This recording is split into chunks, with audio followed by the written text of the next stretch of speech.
Islamic Channel. ولن نتعداها، هي حدودنا في الدنيا، وغدا سنتعداها ونصل إلى الموت. أما الحد الأول فهو إلى الموت.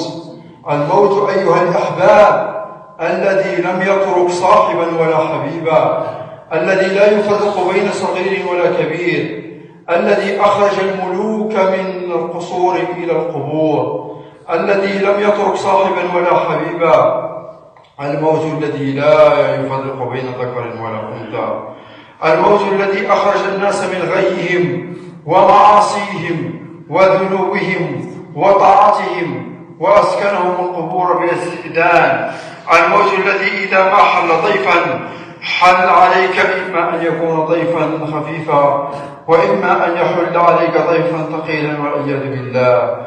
الموت الذي جاء إلى أعظم البشر رسول الله صلى الله عليه وسلم، الذي اشتكت به سكرات رسول الله صلى الله عليه وسلم، تدخل عليه ابنته فاطمة بنات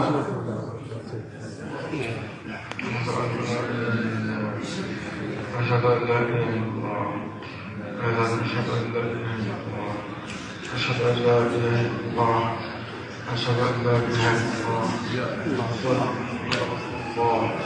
أشهد أن لا إله إلا الله، أشهد أن لا إله إلا الله، أشهد أن لا إله إلا الله.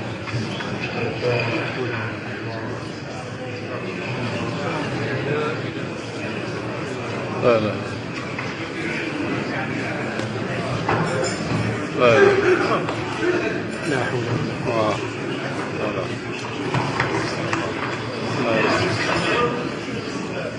لا لا